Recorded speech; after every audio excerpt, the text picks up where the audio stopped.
কাজেরই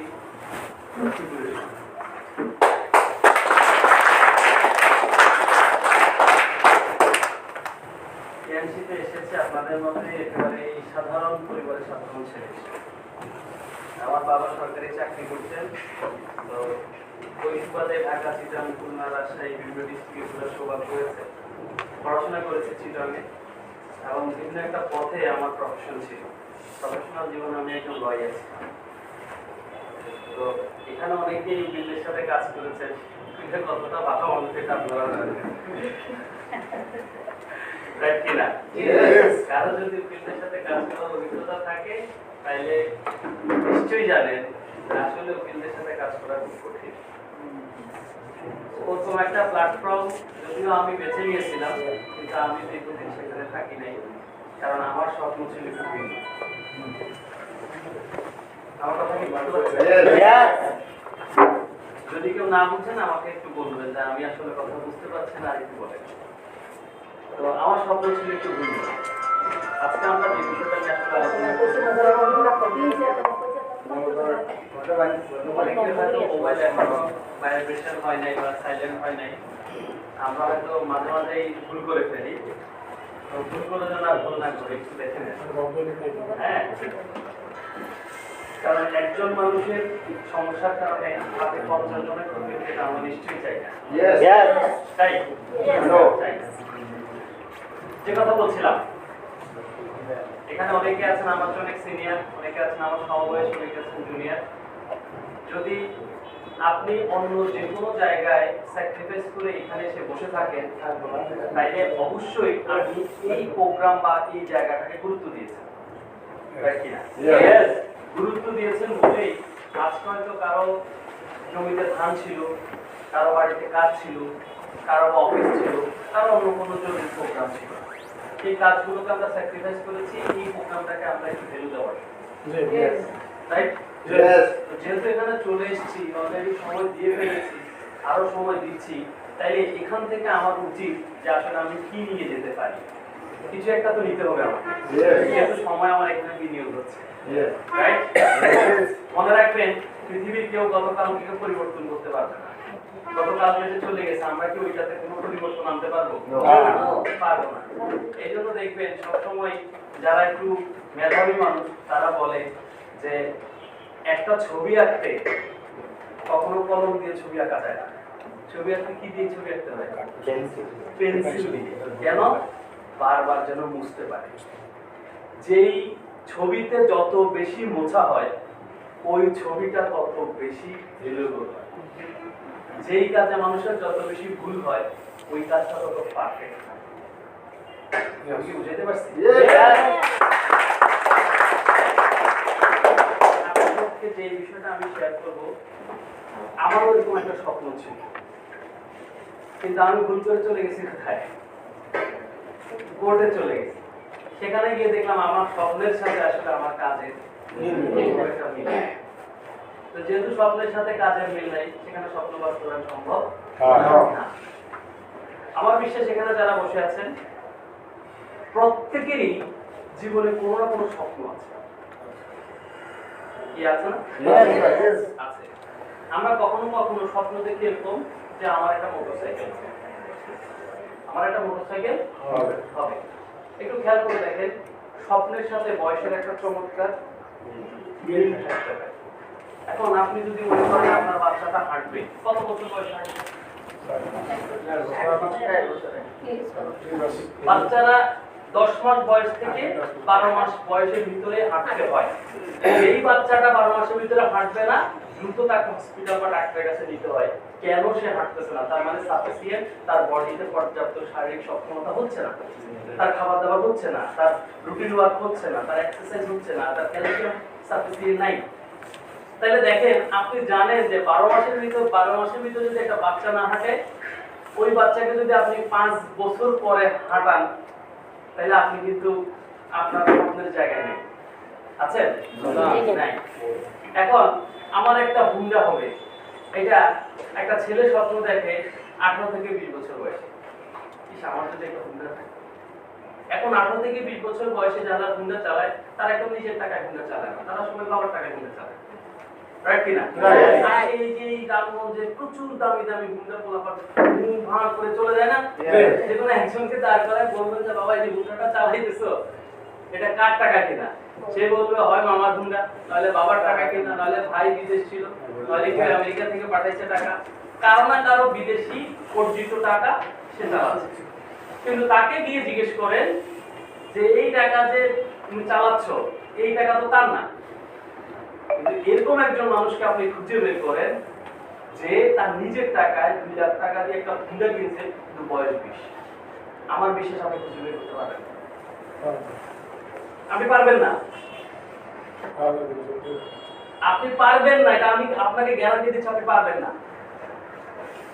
কেন পারবেন না? কারণ আমাদের দেশে 20 বছর বয়সের একটা ছেলে 2 লাখ টাকা আসলে সে কামাবে অথবা 2 লাখ টাকা সে রিজার্ভ করবে এই সিস্টেমটাই নেই। কিন্তু আজকে আপনি একটু উন্নত দেশে যান, এখন পৃথিবী কোথায়? হাতের মুঠোয়। আপনি কোন জিনিস চাইবেন যেটা আপনার হাতের মুঠোয় নেই, কোনো একটা জিনিস খুঁজে বের করেন, সব হাতের মুঠোয় আছে, শুধু আপনাকে জানতে হবে। সার্চ দিলে চলে আসবে, সার্চ দিলে চলে আসবে, সার্চ দিলে চলে আসবে, রাইট? পৃথিবী এখন হাতের মুঠোয়। উন্নত দেশে উন্নত হওয়ার অন্যতম কারণ হচ্ছে তারা শ্রমকে ব্যবহার করতে শিখছে। কোনটাকে ব্যবহার করতে শিখছে? শ্রমকে ব্যবহার করতে শিখছে। আমরা যারা মফস্বলে আছি বা আমরা যারা এই অঞ্চলে আছি শহর কেন্দ্রিক না, তাদের হাউস ওয়াইফরা কি করে? বাসায় বসে থাকে, অবসরে একটু বিনোদন, টেলিভিশন চালায়, একটু নেট চালায়, রান্না বান্না করে, বাচ্চা কাচ্চা লালন পালন করে, সেটা শুরু করে।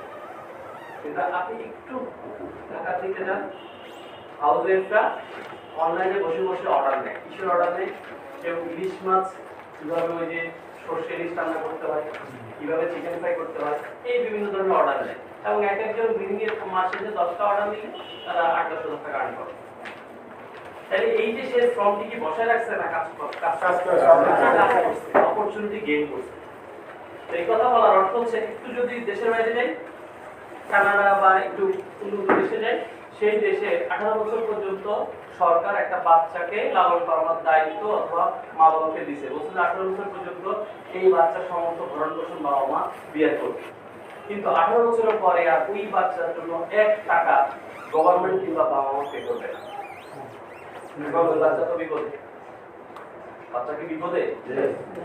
আপনি বলতেছেন ইয়েস, কারণ আপনার কাছে এটা বিপদ, আর ওই বাপ মায়ের কাছে হচ্ছে এই বাচ্চার সক্ষমতা অর্জন করতে হবে। তাদের কাছে এটা বিপদ না,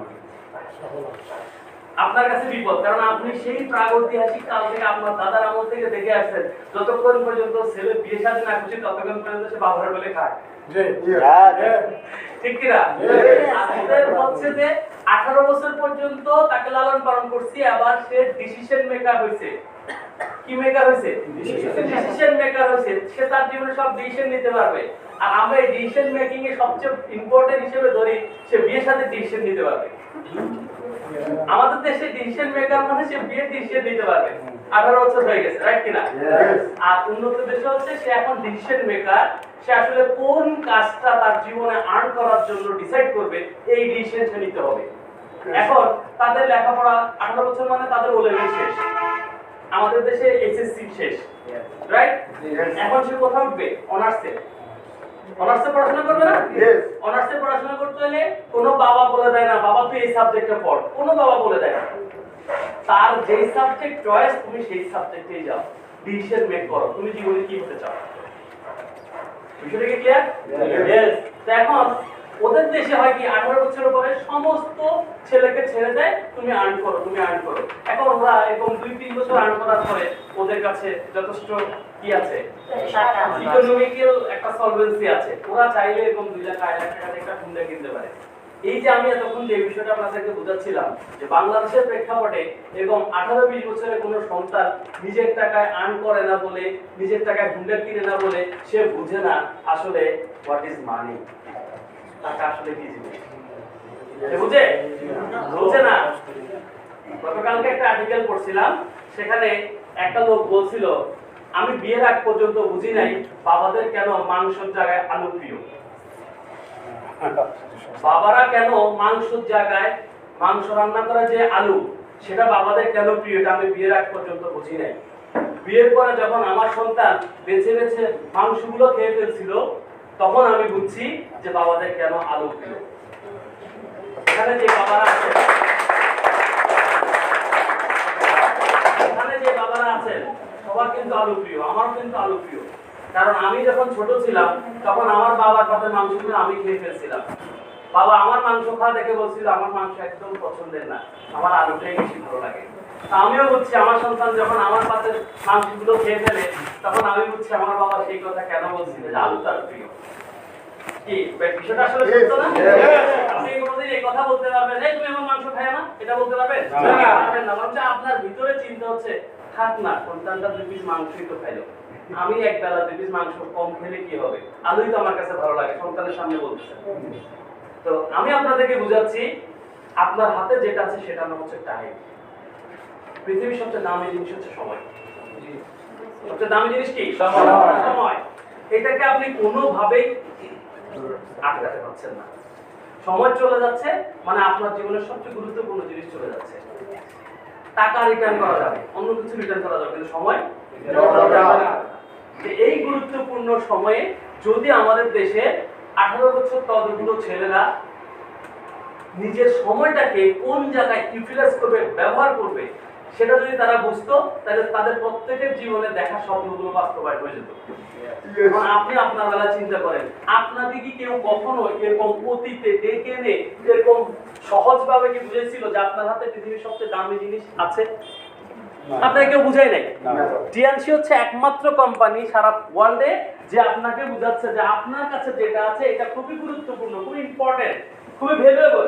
এই ভ্যালুয়েবল জিনিসটা আপনি চাইলে একটা চমৎকার প্ল্যাটফর্মে ইউজ করে আপনার পাশাপাশি অসংখ্য মানুষের স্বপ্ন বাস্তবায়নের একটা হাতিয়ার হিসেবে আপনি গ্রহণ করতে পারেন।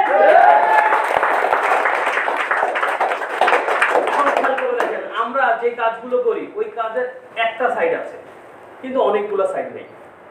আজকে আমি আপনাকে প্রুফ করব টিএনসি হচ্ছে এমন একটা প্ল্যাটফর্ম যেখানে আপনার অনেকগুলো সাইড আছে, যেখানে আপনার স্বপ্ন বাস্তবায়ন হওয়ার সুযোগ আছে। যেমন আমরা পৃথিবীতে যদি এখন ধরেন একটু পরে জোহরের আজান দেবে, সকালে আমরা সবাই ফজরের নামাজ পড়ছি অথবা পড়ি নাই, যেটাই হোক, ফজরের পরে আমরা যখন উঠি বা সেজদা দেই আল্লাহর কাছে, তখন আমাদের প্রথম বাক্য কি থাকে? আমরা সবার আগে আল্লাহর কাছে যে জিনিসটা কামনা করি সেটা হচ্ছে শারীরিক সুস্থতা, রাইট? একজন মানুষ খুঁজে পাওয়া যাবে না, সে যেই ধর্মেরই হোক, খুঁজে পাওয়া যাবে না যে আল্লাহর কাছে প্রার্থনা করে না যে আল্লাহ আপনি আমাকে সুস্থ রাখেন। কেউ কি বলছে আল্লাহ আপনি আমাকে অসুস্থ রাখেন? বলে না। তার মানে আমি আপনি যে কেউ যখন আল্লাহর কাছে প্রার্থনা করি তখন আমরা প্রথম বাক্য হিসেবে আল্লাহর কাছে সুস্থতা কামনা করি। আজকে টিএনসি সারা ওয়ার্ল্ডের মানুষের সুস্থতার জন্য তারা তাদের চমৎকার কোয়ালিটি প্রোডাক্ট, এখানে যারা অলমোস্ট সবাই ডিস্ট্রিবিউটর, তো ডিস্ট্রিবিউটর হিসেবে টিএনসি প্রথমেই বলছে যে টিএনসির পণ্য আপনি ব্যবহার করেন, ব্যবহার করে যদি টিএনসির পণ্যের গুণাগুণ আপনার কাছে ভালো লাগে, এই গুণের কথাটা আপনি আপনার সারাউন্ডিংসে যে সমস্ত মানুষকে আপনি সুস্থ দেখলে আপনি শারীরিকভাবে শান্তি পাবেন, মানসিকভাবে শান্তি পাবেন, তাদের কাছে ছড়ান। কারণ আজকে যদি কেউ কোনো অনুষ্ঠান করে, কারো যদি কেউ আত্মীয় স্বজন মারা যায়, কিছু মানুষ কি আসে না? কেন আসে? শুভাকাঙ্ক্ষী একজন মানুষকে বিদায় দিতে আসে, আরেকজন মানুষকে স্বাগত জানাইতে আসে। বাড়িতে একটা বাচ্চা হলে তো মিষ্টি আনে, জানেন না? আনার কারণ কি? আশেপাশে কিছু মানুষকে মিষ্টি দিবেন, দিবেন না? আবার কেউ একজন মারা গেল, কিছু মানুষকে ডেকে এনে আমরা একটু গরুর মাংস বা একটু ভালো মন্দ খাওয়াই। একটা মানুষ চলে যাচ্ছে, তাকে বিদায় দিচ্ছি, রাইট কিনা? এই যে আনন্দ এবং কষ্ট দুই জায়গায় কিছু মানুষকে আমরা আমন্ত্রণ জানাই। আমন্ত্রণ জানানোর পরে তাদের শুভাকাঙ্ক্ষী বলেই কিন্তু আমি তাদেরকে ডেকে আনতেছি। আজকে আপনি টিএনসি একটা ক্যালসিয়াম ব্যবহার করে দেখলেন আপনার এই জায়গায় পেন ছিল, মাজায় পেন ছিল, কিংবা শরীর অসুস্থ ছিল, ক্যালসিয়াম ব্যবহারের পরে দেখলেন এগুলো কিছুটা কমে গেছে। আচ্ছা, রেজাল্ট হইছে না হয় নাই? এই রেজাল্টের কথা যদি কাউকে বললে আপনার 2 টাকা আর্ন হয়, একটা মানুষ সুস্থ থাকে, সমাজের কিছু মানুষ কর্মঠ হয়, আপনার কোন জায়গায় লস আছে বলেন তো? আরেকটা কাজ আপনি আমাকে দেখান যেখানে আপনি সুস্থ থাকতে পারবেন, সমাজে অন্য মানুষকে সুস্থ রাখতে পারবেন, নিজে কর্মের একটা ব্যবস্থা করতে পারবেন, আশেপাশের মানুষগুলোর কর্মসংস্থানের ব্যবস্থা করতে পারবেন, আপনার সময়কে ইউটিলাইজ করতে পারবেন, স্বপ্নকে বাস্তবায়ন করতে পারবেন, এরকম আরেকটা কাজ দেখান। অ্যাকচুয়ালি বাংলাদেশের প্রেক্ষাপটে সেকেন্ড কোনো কাজ নাই যেই কাজে আমরা চাইলেই কিছু মানুষকে সুস্থ রাখতে পারবো, আমরা চাইলেই কিছু মানুষকে স্বাবলম্বী করার রাস্তা দেখাতে পারবো, আমরা চাইলেই কিছু মানুষের কর্মসংস্থানের ব্যবস্থা করতে পারবো। পারবো? অ্যাকচুয়ালি না, টিএনসি ছাড়া। তো যে কথা বলছিলাম যে স্বপ্ন, আমার যে স্বপ্ন ছিল সেই স্বপ্নের সাথে আমার প্রফেশনের মিল ছিল না। আজকে খেয়াল করে দেখেন, আপনিও হয়তো এরকম কিছুর সাথে কম্প্রোমাইজ করে বসে আছেন। আপনার স্বপ্ন হয়তো একটু স্বাধীনভাবে চলাফেরা করবেন, আপনার স্বপ্ন হয়তো একটু দামি জিনিস ব্যবহার করবেন, আপনার স্বপ্ন হয়তো একটু শারীরিকভাবে সুস্থ থাকবেন, কিন্তু আপনি যেই প্রফেশনে বসে আছেন ওই প্রফেশনের সাথে আপনার স্বপ্নের কোনো মিল নেই। সকাল 8টা থেকে রাত্র 10টা 12টা পর্যন্ত এই প্রফেশনে সময় দিচ্ছেন। মাস শেষে রেজাল্ট কি? প্রতিদিন 16 ঘন্টা চাকরি, আর মাস শেষে রেজাল্ট হচ্ছে টাকা 6000 বেতন। আপনার স্বপ্নের সাথে কি আপনার কর্মের মিল আছে? আছে মিল? মিল নাই। একটা গল্প আসলে সবাই জানেন, তারপরে আমি গল্পটা একটু নতুন ভাবে আপনাদের কাছে উপস্থাপন করি, তাইলে দেখবেন আপনার গল্পের সাথে আপনার যেই কাজের সাথে সময়ের সাথে যে মিল নেই, এটা একেবারে আপনাদের সামনে দেখতে পাবেন। আমরা অনেকেই জানি বানর ধরার গল্প, শুনছি না এর আগে অনেকবার? শুনছি। একটু খেয়াল করে দেখেন তো, যে বানর ধরতে গেলে কারা জানেন না? বানর ধরার গল্প কারা জানেন না? অনেকেই জানে না, তাই তো বলা যায়। বানর ধরার সেই গল্পটা হচ্ছে, বানরের সবচেয়ে প্রিয় জিনিসের নাম হচ্ছে বাদাম। প্রিয় জিনিসের নাম কি? বাদাম। এর জন্য কাউকে যদি আপনি কি করতে হয়, ধরতে হয়, তাহলে তার প্রিয় জিনিস দিয়ে ধরতে হয়, রাইট? এখন বিপরীত ভাবে বলা যায় যে মানুষ যে জিনিসটা পছন্দ করে মানুষকে ট্র্যাপে ফেলতে, সেই জিনিসটাই লোভ হিসেবে দিতে হয়। মানুষ পছন্দ করে টাকা, এজন্য অনেক কোম্পানি এসে কি করে মানুষকে সেই বড় বড় টাকার অফারই দেয়। টিএনসি কিন্তু টাকার অফার দেয় না, এজন্য টিএনসি খুব বেশি মানুষ ধরতেও পারে না, কারণ টিএনসি তো ধোকা দিবে না। বেশি মানুষ ধরতে ধোকা দিতে হবে। বিষয়টা কি ক্লিয়ার? এখন বড় বড় কোম্পানিগুলো এসে কি করে আপনাকে প্রথমে বুঝায় যে ভাই, ব্যাংকে আপনি টাকাটা রাখলে আপনাকে ব্যাংক কত টাকা দিবে। ধরেন দুইজনই সুদ খায়, এটা কমন পারপাস, সবাই সুদ খায়। এখন উনি বলতেছে ব্যাংক কত দিবে, সাধারণত ইসলামী ব্যাংক করলে 550 টাকা দেয়, আবার কখনো কখনো ইয়ে করে না, মানে উল্লেখ করে না। আমাদের মুদারাবা যা আসে তাই দিবে, অলমোস্ট সেম জিনিস। মুদারাবা বলবে, কেউ প্রফিট বলবে, কেউ ইয়ে বলবে, সব সেম জিনিস। আচ্ছা, যাই হোক, আমরা ওই বাক্যে না গেলাম। অন্য ব্যাংক হইলে বলবে 1,700 টাকা, আর একটু বেশি যদি ডিপোজিট করেন 800 টাকা, এর বাইরে নয়। কারণ বাংলাদেশ ব্যাংক থেকে বলা আছে যে আপনি কাস্টমার থেকে 9% নেবেন, মানে আমি আমার থেকে কত পার্সেন্ট নিবে? 9% নিবে। আমি যদি ব্যাংক থেকে 1 লক্ষ টাকা নেই, ব্যাংক 900 টাকা নিতে পারবে। এখন আমি যদি 1 লক্ষ টাকা জমা দেই, সে তো পুরো 900 টাকা দিবে না, কারণ 900 টাকা দিলেও তার গ্যাপ নাই, কোনো প্রফিট থাকবে না। সেই জন্য আমাকে 8% পর্যন্ত দিবে। এখন মাসে 800 টাকা, এই একটা সূত্র দেখায়। আর ওই সমস্ত কোম্পানি এসে আপনার সামনে থ্রো করে যে আপনি যদি এই কোম্পানিতে 1 লাখ টাকা রাখেন, তাইলে বছর শেষে 2 লাখ টাকা হয়ে যাবে। আর যদি ব্যাংকে রাখেন, তাহলে মাসে 800 টাকা করে দিবে, 12 মাসে 8 12 96, 9,600 টাকা পাবেন। এখন 9,600 টাকা নিবেন না 1 লাখ টাকা নিবেন? আপনাদেরকে বলতেছি, যদি আপনাকে অফার করা হয়, আপনি তো 1 লাখ টাকাই নিবেন, রাইট? 1 লাখ টাকাই নিবেন, যেহেতু সুদি খাবো 1 লাখ টাকাই খাই। সুদি যখন খাবো 1 লাখ টাকাই খাই, কম খরচ দরকার কি? ওকে, এখন প্রশ্ন হচ্ছে, যদি 1 লাখ টাকা মারা যায়, এটা তো একটা গল্প আছে, এজন্য আপনাদেরকে বলতেছি, চালান শেষ না? এরকম এক ভদ্রলোকের একটা বড় কড়াই ছিল, তো তার পাশের বাড়ির একজন এসে বলতেছে, তুমি আমার কড়াইটা ভাত দাও, আমার কাজকর্ম শেষ হলে তোমাকে কড়াইটা দিয়ে দিব। কিছুদিন পরে ওই ভদ্রলোক কড়াইয়ের জন্য আসাচ্ছে, ছোট্ট একটা কড়াই দিছে, দেওয়ার পরে বলতেছে, কি ব্যাপার, আমার কড়াই তো বড় ছিল, এটা ছোট হয়ে গেছে কেন? তোমার কড়াই বাচ্চা এটা তো কখনো শুনি নাই। কড়াই বাচ্চা দিছে, খুব ইম্পর্টেন্ট, মজার তো ইন্টারেস্টিং বিষয়। কড়াই বাচ্চা দিছে, আমার বাচ্চাটাই দিয়ে দাও, এটা আমি নিয়ে যাই। এটা নিয়ে গেছে। কিছুদিন পরে সে আসি বলতেছে, আমার বাড়িতে রান্না বান্না করতে হবে, আমার বড় কড়াইটা লাগবে, কড়াইটা দেখো, তোমার কড়াই মারা গেছে। এই ভদ্রলোক তো এবার চেঁচামেচি শুরু করছে, কি ব্যাপার, তুমি আমার কড়াই দিলে, তুমি আমার কড়াই দিলা। কয়, বাবারে, যে কড়াই বাচ্চা দিতে পারে, এই কড়াই মারাও যাইতে পারে।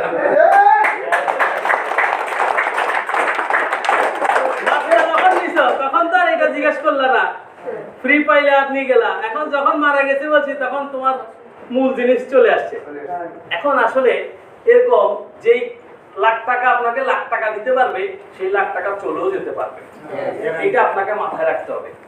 সবাই টিএনসির বদনাম করে যে টিএনসিটা আসলে আপনাকে লোভনীয় কোনো অফার দিচ্ছে না।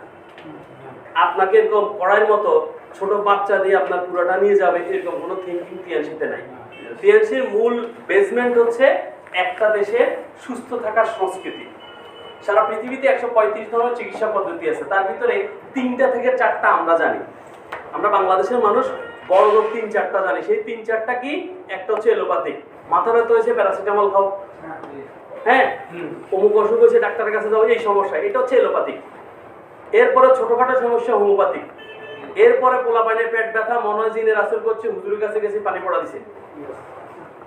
মানে হোমিওপ্যাথিক, এলোপ্যাথিক, হাকিমি, বনাজি, এই টাইপের 3-4-5টা আমরা জানি। তাইলে পৃথিবীতে যে আরো 135 ধরনের চিকিৎসা পদ্ধতি আছে এগুলো কি আমরা জানি? পৃথিবীতে 6000-এর বেশি ভাষা আছে, আমরা কয়টা জানি? শুধু নোয়াখালীটা জানি, এটাই তো জানি। তাহলে বাকি 6000 ভাষা কি মানুষ কথা বলে না? বলে। এখন আপনি চিটাগাঙে যান, চিটাগাঙে গিয়ে যদি বলেন, আপনাকে যদি জিজ্ঞেস করে যে আপনি কোত্থেকে আসছেন, আপনি কি বলবেন? আমি নোয়াখালী থেকে আসছি। আপনার পাই বসছে, কারণ আপনি চিটাগাং ভাষা পারেন না। এখন চিটাগাংয়ের ভাষা যে পারে তার জন্য আবার চিটাগাং কোনো ঝামেলা নাই। আবার সিলেটে যান, সিলেটের ভাষার বাইরে কথা বলবেন, আপনার জন্য সবকিছু দাম বেশি। আমি যেটা বুঝাইতে চাইতেছি, এরকম ভাষা যেরকম 6000-এর বেশি ভাষা আছে, চিকিৎসা পদ্ধতি 135 ধরনের আছে। আমরা জানি এই টুকটাক কয়েকটা যেগুলো আমাদের উপরে কি হচ্ছে, প্রভাব বিস্তার করছে। ঠিক চায়নায় পৃথিবীর প্রায় 60 থেকে 70 কোটি মানুষের বসবাস। তাদের প্রথম চিকিৎসা পদ্ধতির নামই হচ্ছে আমরা এখন যেটা নিয়ে আলোচনা করতেছি, প্রিভেনশন ইজ বেটার দেন কিউর। রোগ পালার থেকেও কি করো, প্রতিরোধ ব্যবস্থা গড়ে তুলো, সেটাই হচ্ছে তাদের জন্য সবচেয়ে উত্তম ব্যবস্থা। সেখানে এর এই এমবিবিএস ডাক্তারদের খুব একটা ভ্যালু নেই। কেউ এমবিবিএস ডাক্তারি পড়তে চায় না, আমাদের কোনো পেশেন্ট নাই, শুধু শুধু এই সেক্টরে বিনিয়োগ করে লাভ কি? মানে ছেলেকে ডাক্তার বানাতে চায় না, পেশেন্ট নাই, ডাক্তার বসে থাকে কি করবে? তার চেয়ে ভালো ভাই সে কৃষক হোক, শিক্ষিত কৃষক হোক, অনেক ভ্যালু আছে। পৃথিবীর এরকম অনেক দেশ আছে যেখানে প্রাইমারি স্কুলের টিচার হওয়ার জন্য তারা বছরের পর বছর সাধনা করে প্রাইমারি স্কুলের টিচার হওয়ার জন্য। আর আমাদের দেশে কয় যে আর কোনো কিছু পায় না, সে যায় প্রাইমারি স্কুলের টিচার হওয়ার জন্য চেষ্টা করে, মানে প্রাইমারি স্কুলের টিচার হওয়ার জন্য। ফিনল্যান্ডে প্রাইমারি স্কুলের টিচার হওয়ার জন্য, নরওয়েতে প্রাইমারি স্কুলের টিচার হওয়ার জন্য একজন মানুষকে পিএইচডি করতে হয়। আমাদের দেশে প্রাইমারি স্কুলের টিচাররা ম্যাট্রিক পাস আছে, আছে না? আছে। এখন তাদেরকে কেন পিএইচডি করতে হয়? তাদের কথা হচ্ছে একটা বাচ্চা মানে হচ্ছে ছোট চারা গাছ। একটা বাচ্চা মানে ছোট চারা গাছ। আচ্ছা, গাছ বড় হইলে বেশি যত্ন নেন না ছোট থাকলে বেশি যত্ন নিতে হবে? ছোট থাকতে। তো এর জন্য প্রাইমারি স্কুলের টিচারদেরকে পিএইচডি করে আসতে হয় কিভাবে একটা বাচ্চাকে তারা যত্ন নেবে, কিভাবে একটা বাচ্চাকে তারা গড়ে তুলবে, এই জন্য। আর আমাদের দেশে রয়েছে প্রাইমারি স্কুলের টিচাররা সবচেয়ে অবহেলিত। তাহলে দেশের শিক্ষা ব্যবস্থাটাই তো প্রবলেম, রাইট কিনা? আমরা আসলে সবকিছু উল্টা করতেছি। এই জন্য আমাদের যখন ক্যান্সার হয় তখন বাপ দাদার ভিটি যা পাওয়া আসি এগুলো সব বেশি কিনি ক্যান্সার হসপিটালে, ডাক্তারদেরকে ইন্ডিয়াতে বা অন্য কোনো জায়গায় যত টাকা লাগে দিব, কি করেন? চিকিৎসা করার। আমার একজন এডিস্টার ছিল, ওর নাম ছিল তানভীর ইসলাম বাবু, বাড়ি সোনাইমুড়িতে। তাদের টোটাল ফ্যামিলিতে একজন ভাই ছিল, ওদের মেজো ভাই, সে সবচেয়ে পয়সাওয়ালা ছিল। তো বাবু সবসময় তার ভাইরে বলতো আপনি আমাদের এই প্রোডাক্ট ব্যবহার করেন, এটা করেন, সেটা করেন। সে বলতো দূর এগুলো বাদ দে, এগুলো বাদ দে, এগুলো দামি জিনিস, এই করবি, সেই করবি, ওই করবি, তো অনেক কথা বলি। সে তার ফ্যামিলিতে প্রোডাক্ট দিতে পারছে, কিন্তু তার ওই ভাইরে সে কোনো প্রোডাক্ট দিতে পারে নাই। কিছুদিন পরে বাবু ফোন করে বলতেছে ভাই একটা দুঃসংবাদ। কি দুঃসংবাদ? আমার ভাইয়ের ভ্রূণ মেরুতে ক্যান্সার। কোথায় ক্যান্সার? ভ্রূণ মেরুতে ক্যান্সার। ভ্রূণ মেরুটা হচ্ছে আমাদের একেবারে এই যে জয়েন্ট মেরুদণ্ড, এই ভ্রূণ মেরুতে ক্যান্সার হলে রক্ত উৎপাদন ক্ষমতা কমে যায়, মানে আমাদের ব্লাড সেলগুলো কমে যায়। এখন এই ব্লাড সেল কমে যাইতে যাইতে এক সময় একটা নির্দিষ্ট লেভেলের পরে চলে গেলে মানুষটা মারা যায়।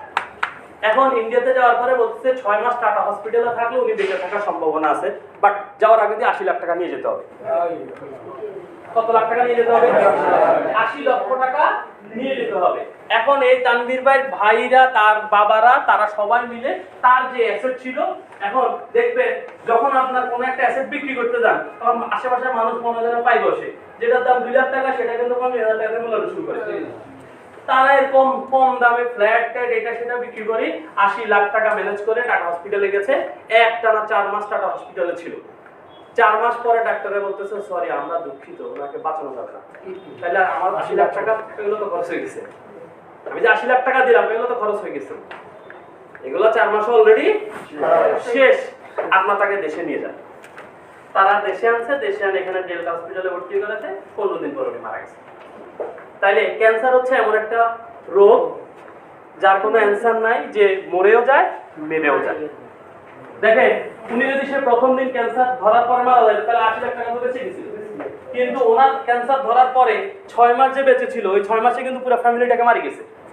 কি মারি গেছে না? ফ্যামিলির সমস্ত অ্যাসেট ট্যাসেট বিক্রি করে সবকিছু চলে গেছে। এখন আমাদের জীবনটা এখনো আছে, সুস্থ আছে আমরা এখনো আমরা আল্লাহর দরবারে সেজদা দিতে পারি, আল্লাহকে ডাকতে পারি, রাইট কিনা? তার মানে এখনো আল্লাহর কাছে আমাদের শুকরিয়া করা উচিত যে ওই সমস্ত মানুষের তুলনায় আল্লাহ আমাদেরকে হাজার গুণে ভালো রাখছে। শুকরিয়া করা উচিত কিনা? আলহামদুলিল্লাহ বলা উচিত কিনা?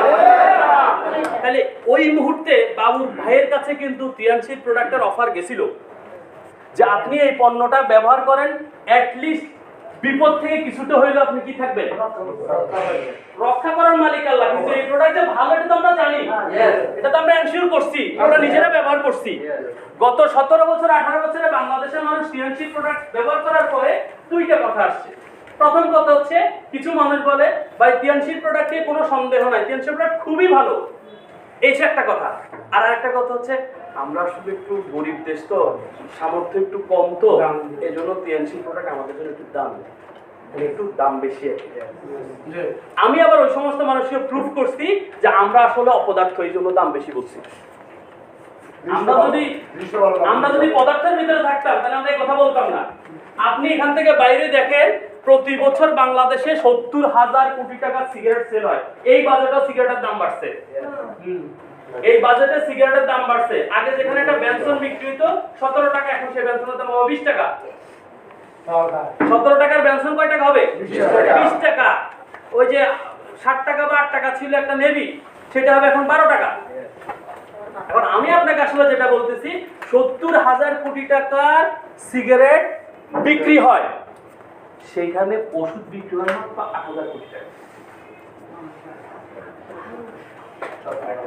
70,000 কোটি টাকা আর 8,000 কোটি টাকা। খেয়াল করে দেখেন বাংলাদেশে ছোট বড় সবগুলো মিলাই প্রায় 100 কয়টা মেডিকেল কলেজ আছে? 103টা মেডিকেল কলেজ আছে। এটা হচ্ছে প্রাইভেট এবং গভর্নমেন্ট মিলে। এই 100 কয়টা মেডিকেল কলেজে সর্বসাকুল্যে সিট আছে মাত্র 6,000। কয়হাজার সিট? 6,000 সিট। এই 6,000 সিটের ভিতরে বাংলাদেশে প্রতি বছর ইন্টার পাস পোলাপান যে পোলাপানগুলো আছে, এখানে প্রায় 12 লক্ষ পোলাপান এই 6,000 সিটের জন্য পরীক্ষা দেয়। মানে যারা মেডিকেলে টিকে, ডাক্তারিতে টিকে, তারা আর অন্য কোনো জায়গায় যায় না। তার মানে পুরো বাংলাদেশ বাছাইকৃত 6,000 ভালো দানা কোথায় যায়? মেডিকেলে যায়। তারাই তো 8,000 কোটি টাকার প্রেসক্রিপশন সেল করে। ওষুধটা আমরা কিভাবে নেই? একটা প্রেসক্রিপশনের মাধ্যমেই তো নেই, তাই না? এই টোটাল মেধাবী ছাত্রগুলো মিলে 8,000 কোটি টাকা সেল করে। আর প্রতিদিন রাস্তার পাশে বসে যারা সিগারেট সেল করে তাদেরকে যা জিজ্ঞেস করেন, হাজারে একজন ম্যাট্রিক পাস পাবেন না। হাজারে একজন ম্যাট্রিক পাস পাওয়া যাবে? পাওয়া যাবে না। তার মানে সব মেধাবী লোকগুলো মিলে একটা সিস্টেমকে ব্যবহার করে সেল করে 8,000 কোটি টাকা, আর সব কি অশিক্ষিত লোক মিলে 70,000 কোটি টাকা সেল করে। আমি আপনাকে এটা বলার উদ্দেশ্য হচ্ছে, আজকে আপনি ধরে নেন টিএনসি করার জন্য মেধাবী লোকের প্রয়োজন নাই, টিএনসি করার জন্য সার্টিফিকেটের দরকার নাই, টিএনসি করার জন্য অনেক বেশি শিক্ষিত, অনেক বেশি পয়সাওয়ালা এগুলো হওয়ার দরকার নাই। টিএনসি করার জন্য জাস্ট যে জিনিসটার দরকার, আই হ্যাভ এ ড্রিম, আমার একটা স্বপ্ন থাকতে হবে। আপনার প্রথম স্বপ্ন হবে আমি সুস্থ থাকবো। এটা কি আমরা চাই না? এটা কি আমরা চাই? এটা হচ্ছে আপনার প্রথম স্বপ্ন হওয়া উচিত, আমি সুস্থ থাকবো। এইটার পাশাপাশি এই যে বললাম যে 70,000 কোটি টাকা সেল হয়, একজন সিএনজি এলাকায় যায় যদি জিজ্ঞেস করেন, একজন রিক্সা এলাকায় যায় যদি জিজ্ঞেস করেন যে ভাই টিএনসির এই প্রোডাক্টটা খুবই ভালো, তোমার জন্য কাজ করবে, শিমুল ভাই এত টাকা দিয়ে আমি খাবো না, খেতে পারবো না। কিন্তু মাস শেষে তার যদি 12,000 টাকা ইনকাম হয়, 4,000 টাকা সিগারেটের পিছনে যায়। 12,000 টাকা যদি সে ইনকাম করে, 4,000 টাকা সিগারেটের পিছনে যায়। তাহলে এই 4,000 টাকা কি সে তার উপকারের জন্য করছে না অপকারের জন্য করছে? অপকারের জন্য। তার মানে মানুষ মানুষ স্বভাবতই এরকম, একটা শ্রেণীর মানুষ সব সময় সে কি করে অ্যাকচুয়ালি সে নিজেও জানে না। সে নিজেও জানে না যে তার 4,000 টাকা অপচয় হইতেছে, 4,000 টাকা তার ক্ষতি হইতেছে, তার শারীরিক ক্ষতি হইতেছে, এবং একটা পর্যায়ে এই ক্ষতিটা শেষের দিকে সে তার লাইফে সাফার করে। যেখানে সে 70-80 বছর পর্যন্ত সুস্থভাবে বেঁচে থাকার কথা ছিল, 40 থেকে 45 হওয়ার পরে তার লাঙের সমস্যা, কিডনিতে সমস্যা, লিভারের সমস্যা, কর্মক্ষম হয়ে যাচ্ছে, আর্থিকভাবে দুর্বল হয়ে যাচ্ছে, এবং লাস্ট রিপোর্ট বলতেছে বাংলাদেশের 65% বেশি মানুষ শুধুমাত্র চিকিৎসা ব্যয় বহন করতে গিয়ে দারিদ্র সীমার নিচে নেমে যাচ্ছে। শুধুমাত্র চিকিৎসা ব্যয় বহন করতে গিয়ে সবাই দারিদ্র সীমার নিচে নেমে যাচ্ছে, মানে সবাই দরিদ্র হয়ে যাচ্ছে। কেন? চিকিৎসা ব্যবস্থা করার জন্য, মানে চিকিৎসা করার জন্য দারিদ্র নিয়ে যায়। সেখানে তিয়ানসি বলতেছে যে আপনি এত দারিদ্র সীমার নিচে নামার দরকার নাই, আপনি তিয়ানসির পণ্য ব্যবহার করেন, একটু মেনটেন করেন, আপনি কখনো অসুস্থ হবেন না। অসুস্থ হইলে আপনার বড় ধরনের কোনো ডিজিজে আপনি আক্রান্ত হবেন না। এরকম একটা সলিড প্ল্যাটফর্মে আছে, কেউ না কেউ আপনাকে দাওয়াত করে পণ্য ব্যবহার করায় প্রুফ করে দিছে যে এইটা আসলে একটা সলিড প্ল্যাটফর্ম। আমি কি বুঝাইতে পারছি? এখন আমাদেরকে তিয়ানসি নিয়ে আর কোনো সন্দেহ আছে? আমাদের কি তিয়ানসির পণ্যের দরকার আছে? আমাদের আশেপাশের মানুষগুলোর কি তিয়ানসির পণ্যের দরকার আছে? আছে? তাহলে যদি দরকার থাকে তাহলে পাছে লোকে কিছু বলে এই কথায় কান দেওয়া যাবে না। ম্যাক্সিমাম মানুষ তিয়ানসি ছেড়ে চলে যায়, আসলে নিজের উপরে কোনো আস্থাহীনতা নাই, নিজের উপরে কোনো আস্থা নাই। আমরা সব সময় সন্দেহ, সংশয়, হ্যাঁ সবসময় কি সন্দেহ, সংশয়, এই সন্দেহ সংশয়ে আমরা থাকি। আর এই সন্দেহ সংশয়ে থাকি, আশেপাশের মানুষগুলো আমাদের উপর প্রভাব বিস্তার করে, বলে যে হ্যাঁ আপনি টিএনসিতে গেছেন, যান, বুঝবেন কিছুদিন পরে। হ্যাঁ, এই যে কানে একটা বিষ দিয়ে দিল, কি দিয়ে দিল? বিষ দিয়ে দিল। এই কানের বিষ কিন্তু খুব মারাত্মক, কারণ শরীরের বিষ ডাক্তার কোনো না কোনো ভাবে বের করে ফেলতে পারবে, কিন্তু কানের বিষ অ্যাকচুয়ালি বের করা যায় না। আমরা ম্যাক্সিমাম এই কানের বিষ পড়ায় বিস্ফোরিত হয়ে থাকি। বিষয়টা কি ক্লিয়ার? এই জন্য আপনি যখন টিএনসি করতে আসছেন, আপনি যখন নিজেকে সুস্থ রাখতে আসছেন, 10টা টাকা ইনকাম করতে আসছেন, 10 জন মানুষকে ইনকামের একটা রাস্তা দেখাইতে আসছেন, তখন স্বভাবতই শয়তান আপনার প্রিয় বন্ধু হয়ে যাবে।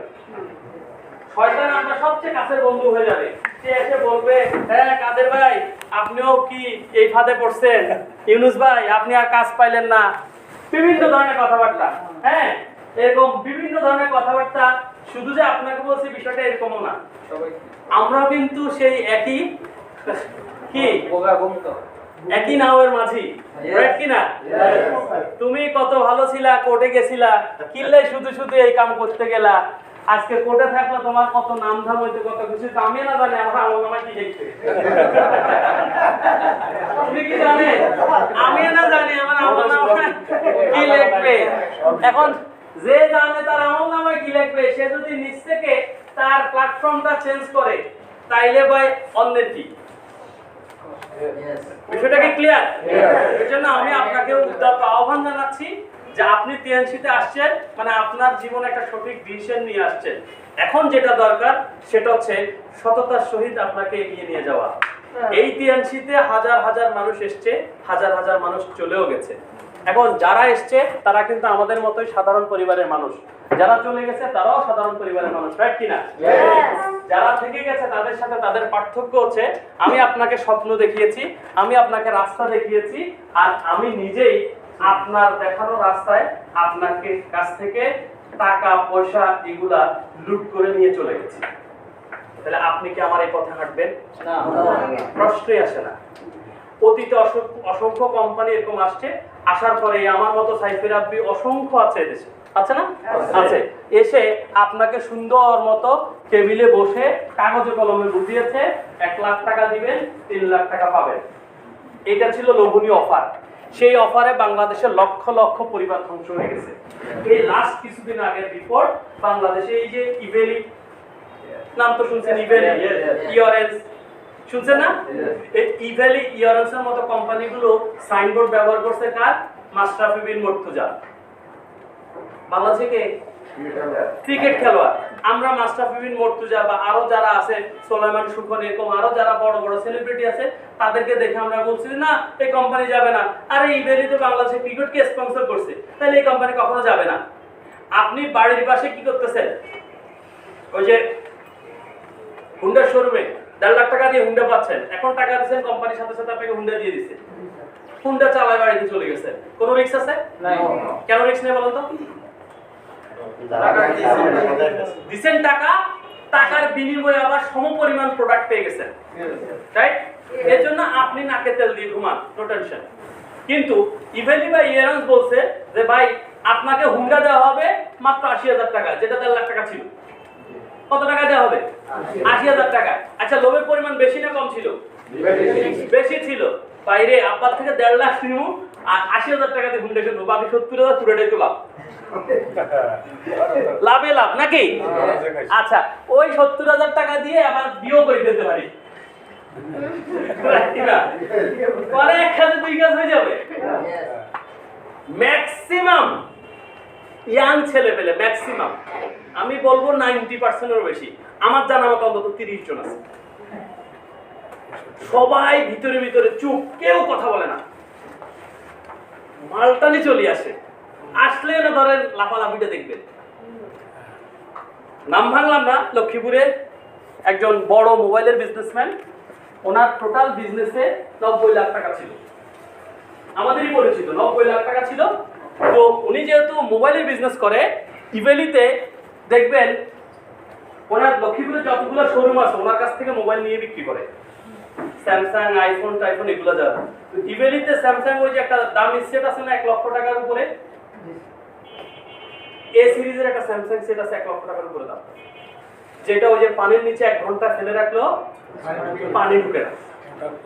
উনি চিন্তা করলো যে ইভেলি থেকে এই সেটটা যদি আমি 50 পিস আনি, তাইলে গড়ে স্যামসাং কোম্পানি তাকে দেয় 3%, মানে লাখে 3,000 টাকা তাকে প্রফিট দেয়, আর ইভেলিতে সেটা আসবে 27,000 টাকা।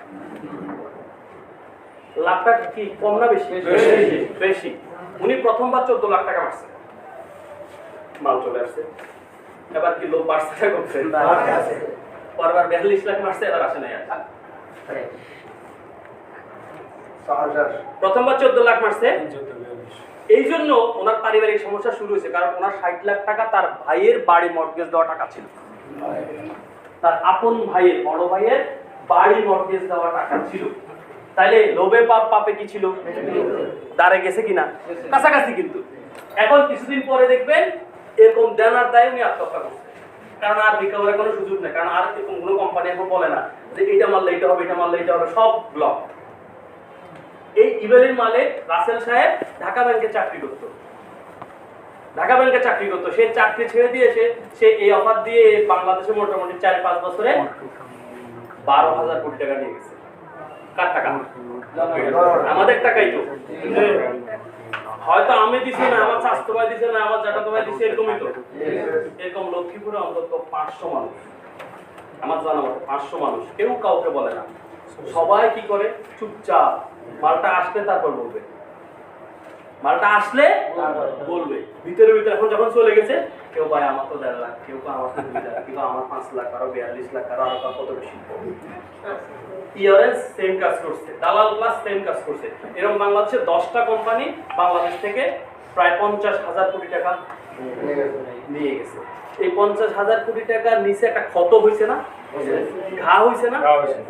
এই ক্ষত ঘায়ের কারণে এখন টিএনসি পাওয়া, কারণ টিএনসিতে আপনাকে এরকম 500 টাকা, 5,000 টাকা, 5 লাখ টাকা দিই, পরবর্তীতে 2 বছর পর, 10 মাস পর, 90 দিন পর মাল পাবেন, টাকা পাবেন, এরকম কিছুই তো বলে নাই। বলছে? বলে নাই। টিএনসি অ্যাজ ইট ইজ, আপনার বাড়ির সামনে মুদি দোকান কিংবা হুন্ডার শোরুমের মতো। আপনার কাছে টাকা আছে, একটা ভালো মাল আপনি কিনতে চাইতেছেন শরীরের জন্য, টিএনসি বলছে আপনি টাকা দেন, ক্যালসিয়াম নেন, টাকা দেন, সিটোসান নেন, টাকা দেন, কর্টিসেপস নেন, টাকা দেন, প্রোডাক্ট নেন। প্রোডাক্ট খাওয়ার পরে বলছেন যে ভাই টাকাও দিছি, প্রোডাক্টও পাইছি, এবার আপনার দরকার ছিল কি লিটল বিট কমিশন, যেটা কোম্পানির সাথে আপনার চুক্তি ছিল যে মাল আপনি বিক্রি করেন আর যেই বিক্রি করুক আপনাকে কোম্পানি একটা কি দিবে, কমিশন, ইনকাম দিবে, ইনকাম কমিশন। সেই ইনকামটাকে আমরা কমিশন হিসেবে বলি। এখন ধরেন আপনার যদি স্যামসাং এর শোরুম থাকতো, তাহলে আপনি 1 কোটি টাকা বিনিয়োগ করতেন, আপনাকে 3% কমিশন দিত, রাইট? কত টাকা বিনিয়োগ করছেন না 3% দিছে? 1 কোটি টাকা। 1 লাখ টাকায় কোনো কমিশন নাই, 1 লাখ টাকা হচ্ছে আপনি কাস্টমার, একটা সেট নিছেন কাস্টমার হিসেবে, আপনাকে 1 কাপ রং চার, একটা টোস্ট বিস্কুট দিছে, টাকা 10 টাকা গেছে। কিন্তু যখন আপনি 1 কোটি টাকা বিনিয়োগ করছেন তখন আপনাকে ডিলার হিসেবে ট্রিট করছে। আপনি ডিলার হিসেবে আপনি যত সেট সেল করবেন সমস্ত সেলসের উপর আপনাকে 3% কমিশন দেওয়া হবে। বিষয়টা কি বুঝতে পারছেন? আর টিএনসি বলতেছে যে আপনি যখন টিএনসি থেকে $200 মাল কিনছেন, সামথিং 21,000 22,000 টাকার মাল কিনছেন, কত হাজার টাকার মাল কিনছেন? 21-22,000 টাকার মাল কিনছেন, মানে এটা সেট কিনছেন। এখন আপনি কোম্পানির কাছে কি কাস্টমার না ডিলার? ওই জায়গায় কি ছিলেন? ওই জায়গায় হইলে কাস্টমার হতেন, আর এই জায়গায় হচ্ছেন আপনি ডিলার। ওখানে 1 কোটি টাকা বিনিয়োগ করলে দিত 3%, আর এখানে আপনি মাত্র 22,000 টাকার মাল কিনে হয়ে গেছেন ডিলার। এখন যত টাকার প্রোডাক্ট পারচেজ করবেন আর সেল করবেন 15% আপনার। আপনার কোনো ডিপোজিট কি করে? কোনো ডিপোজিট দিতে হইছে? 1 কোটি টাকা, 1 লাখ টাকা, 2 লাখ টাকা, 5 লাখ টাকা কোনো ডিপোজিট দিতে হইছে? এমন না যে আপনার ডিলারশিপ ক্যান্সেল হয়ে যাবে 6 মাস পরে, এরকম কোনো সম্ভাবনা নাই। ওদের হচ্ছে টার্গেট, এই মাসে যদি তাদের 1 কোটি টাকা সেল না হয় তাইলে আরেকজন ডিলারশিপ নিয়ে যাবে, ক্যান্সেল হয়ে যাবে আপনার টাকা আপনারা দিয়ে দিবে, নতুন করে তারা আবার 2 কোটি টাকা নেবে, কারণ আরো বেশি দেওয়ার মতো মানুষ আছে। আর টিএনসিতে আপনার এরকম 6 মাস আপনি বিভিন্ন কাজে ব্যস্ত, আপনার ডিলারশিপ ক্যান্সেল হওয়ার কোনো চান্স নেই। আমি যখন খুশি তখন কাজ করবো, যেখানে খুশি সেখানে কাজ করবো। আর ওটা হচ্ছে শুধু লক্ষ্মীপুর মার্কেট। লক্ষ্মীপুর মার্কেটে কাজ করতে হবে। চৌমুনিতে আপনি সেট সেল করছেন, ওই সেটের উপর আপনাকে কমিশন দেওয়া, ওই সেটের উপর আপনার কোনো কমিশন, মানে আরেক ডিলার আছে সে করবে, সে আপনার বিরুদ্ধে অবজেকশন দিবে যে ভাই এটা তো আমার মার্কেট, উনি এসে সেল করছে, তাহলে এটা বাদ, এটা আমার দিকে কাউন্ট করে। আর টিএনসি বলতেছে আপনার এইখানে না, ওই গাইবান্ধা আপনার কি আছে, বন্ধু আছে, তার সেখানে গ্যাস্ট্রিক হয়েছে, তার সেখানে ক্যালসিয়ামের সমস্যা হয়েছে, তার কোনো সমস্যা হয়েছে, ওই কক্সবাজার রোহিঙ্গা ক্যাম্পে আপনার খালতো ভাই আছে, সে ওইখানে কাজ করে, তার কোনো সমস্যা হয়েছে, আপনি ফোনে তার সাথে কথা বলছেন, বাড়িতে ঈদের সময় স্যার কথা বলছেন, একটা আলোচনা করছেন, আলোচনার পরে বললো যে ঠিক আছে আমার তো হাঁটুতে ব্যথা, কিন্তু আমার তো প্রচুর পাহাড় কি করতে হয়, উঠতে নামতে হয়, যেহেতু রোহিঙ্গা ক্যাম্প আমার প্রচুর হাঁটাহাঁটি করতে হয়, আমার এই জয়েন্টে ব্যথার কোনো ব্যবস্থা আছে কিনা? আপনি বললেন এই যে দেখো আমি খাই রেগুলার। কোথেকে আগে দিচ্ছেন? বাসায়, আপনার বাসায় আপনি ক্যালসিয়াম খাইছেন না, ওইখান থেকে একটা বক্স এনে দেখাইছেন, এই যে দেখো এই নিউট্রিয়েন্ট ক্যালসিয়াম, নেটে সার্চ দাও, king calcium of the world চলে আসবে। King calcium of the world মানে ওয়ার্ল্ডের ক্যালসিয়ামের রাজা বলা হয় এটাকে। এখন সে যখন নেটে দেখবে তখন সে কি বুঝবে? ঘটনা সত্য না মিথ্যা? ইরে বাইরে আমার স্বাস্থ্য হয়তো দেখি ওয়ার্ল্ডের সেরা ক্যালসিয়ামটা খায়। আচ্ছা এটা যদি ভালো তুমি মনে করো তাহলে আমারে 3 বক্স ক্যালসিয়াম দিও, সে যাবে কোথায়? কক্সবাজার রোহিঙ্গা ক্যাম্পে, রাইট কিনা? কিন্তু ক্যালসিয়ামটা যাবে কোথা থেকে? ক্যালসিয়ামটা যাবে আপনার পোর্ট থেকে, আপনার বাসা থেকে, আপনার অফিস থেকে। তাইলে সে তো ওইখানে ক্যালসিয়াম পাবে না, পাবে 1 মাস পরে খাওয়ার পরে বললো যে এখন তো দেখি হাঁটা চলা ইজি হয়েছে, এখন মনে হয় একটু মুভ করতে পারি, আবার 1 মাসের দাও। কি ওইখানে লোকাল জায়গা থেকে নিবে? কোথা থেকে নিবে? আপনার থেকে নিবে, আবার ফোন করবে চাস্তো ভাই আরো 3 বক্স ক্যালসিয়াম দাও। তার মানে আপনি পৃথিবীর যে কোনো প্রান্তে প্রোডাক্ট সেল করার ক্ষমতা রাখেন, কিন্তু ডিলারশিপ তো নিছেন একবার, রাইট? আপনি সেটা বুঝতে পারতেছেন? তাহলে এমন একটা কাজ আমরা করি, এমন একটা কাজ আমরা করব যেই কাজের মাধ্যমে আমরা যে কোনো জায়গায় প্রোডাক্ট সেল করতে পারবো, কিন্তু এই বিশ্বাসটা আমাকে থাকতে হবে যে আশেপাশের লোকের কথায় অন্তত আমি আমার কাজটাকে বন্ধ করবো না, আমি আমার লাইন থেকে চ্যুত হব না। কি আমরা কি পারবো সবাই? আমরা কি পারবো সবাই? ধন্যবাদ সবাইকে।